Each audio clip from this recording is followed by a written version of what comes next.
Hello বন্ধুরা, আমি সীমা চলে এসেছি আবার নতুন একটা ভিডিওতে। আর আশা করছি যে তোমরা সকলেই ভালো আছো আর আমিও ভালো আছি। আর আজকে আসলে আমি চলে গিয়েছিলাম স্কুল, তো যারই কারণে আমি কিন্তু কোনো ভিডিও করতে পারছিলাম না, কারণ এই কদিন বিশাল আমার চাপ চলছে। তো তার জন্য আমি আগে থেকেই মাকে বলে রেখেছিলাম যে তুমি কিছু ভিডিও করো। আর তার জন্য মা আজকে তোমাদের সঙ্গে একটা রেসিপি ভিডিও শেয়ার করছে। তো এই যে দেখো, কড়াইয়ের মধ্যে তেল পড়ে গেছে, পেঁয়াজ পড়ে গেছে, আর পড়ে গেছে আদা রসুন বাটা। এই যে দেখতেই পাচ্ছ।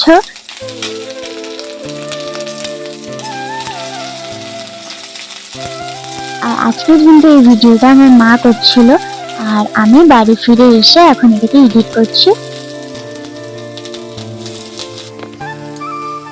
এই যে দেখো, মশলা কষানো প্রায় হয়ে গেছে। আর মানে কি এটা কিসের রেসিপি ভিডিও সেটা তো তোমাদের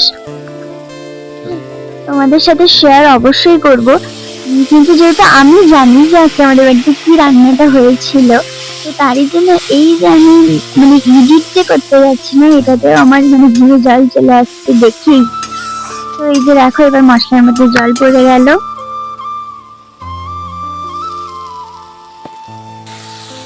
আর একটা সত্যি কথা বলতে কি, আমার মা কিন্তু সত্যি বলতে কি দুর্দান্ত রান্না করে।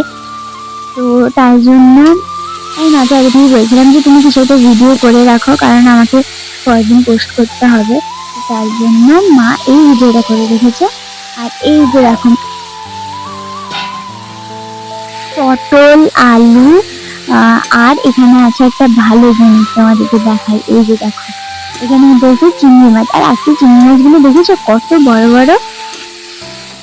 এই যে এটাকে দিয়ে এখন কষানো হচ্ছে। আর মানে আমি এডিট করছি, আমার মনে হচ্ছে যে এক্ষুনি মনে হয় একটুখানি খেয়ে নিই, এতটাই সুন্দর লাগছে।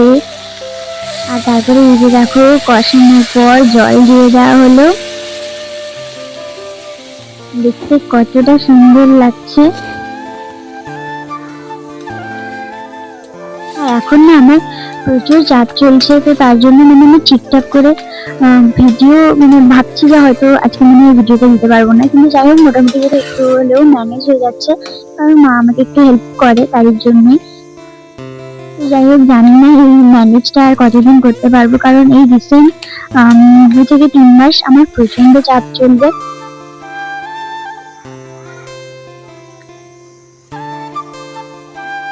আর পড়াশুনো আর এইসব ভিডিও, এগুলো সব নিয়ে না প্রচন্ড চাপ চলছে।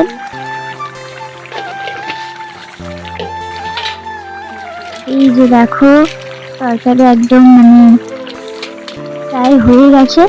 এর মধ্যে এখানে পরিমাণ মতো নুন দিয়ে দিল মা, আর এখানে এই যে একটুখানি মশলা দিয়ে দিল।